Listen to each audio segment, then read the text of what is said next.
Shoqata Gruaja në Zhvillim Korç, pjesë e rrjetit POP, organizoi një tryezë diskutimi institucional mbi ecurinë e zbatimit të kontratës sociale POP 2023-2027 në Bashkinë Korç. Takimi mblodhi përfaqësues nga Bashkia dhe Këshilli Bashkiak Korç me synim për të diskutuar në terma teknik përmbushjen e angazhimeve të kësaj kontrate gjatë kësaj periudhe. Ky proces zhvillohet në kuadër të projektit Rrjeti POP për qeverisje të mirë dhe integritet, i mbështetur nga Olof Palme International Center dhe Ambasada e Suedisë në Tiranë. Një vend të veçantë në tryezë zuri prioritetin mbi forcimin e demokracisë vendore dhe transparencës, ku u vlerësua mënyra se si institucionet kanë përmirësuar komunikimin me qytetarët, qasjen në informacion dhe funksionimin e mekanizmave të pjesëmarrjes komunitare, si dhe angazhimet e mëtejshme në lidhje me këtë prioritet. Përfaqësues të bashkisë kanë vlerësuar ecurinë e deritanishme të prioriteteve të kontratës sociale, veçanërisht në drejtim të transparencës dhe forcimit të demokracisë vendore. E para duhet të përgëzoj Gruaja në Zhvillim për iniciativën dhe sigurisht për reflektimin e problematikave të ndryshme të cilat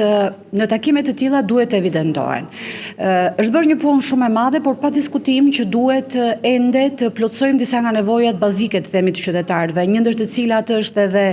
të gjesa publike, konsultimi publik, të cilat kanë vite tashmë që organizohen nga Bashkia e Korçës, por sigurisht që duan një vëmendje akoma dhe më të veçantë. Në takime të tilla arrim që të dalim në rezultate për pikat të cilat duhet të përmirësohen në vazhdim. Kemi diskutuar për aplikacionin e ri, i cili sjell më pranë qytetarët, duke bërë të mundur që nëpërmjet aplikacionit aksesueshëm në të gjitha rrjetet celulare do të kenë mundësi që të bëjnë kërkesa ankesat e tyre, të marrin më shumë informacion rreth projekteve të bashkisë, njëkohësisht japin dhe sugjerime për projekte që ata duan të zbatohen.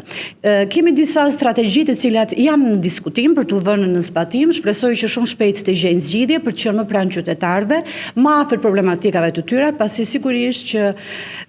qytetarët janë ata të cilët duhet marrin vendimet edhe të japin mendimet e tyre produktive në lidhje me të gjitha projektet të cilat gjejnë zbatim në qytetin e Korçës dhe në njësitë administrative. Gjatë takimit u theksua nevoja për forcimin e zërit qytetar si një kërkesë thelbësore, si dhe domosdoshmërinë për më shumë bashkëpunim mes institucioneve dhe shoqërisë civile. Gjithashtu nënvizuar rëndësia e vijimit të monitorimit të kontratës sociale deri në vitin 2027, me qëllim garantimin e transparencës, llogaridhënies dhe përfshirjes sa më të gjerë të qytetarëve në proceset vendimarrëse.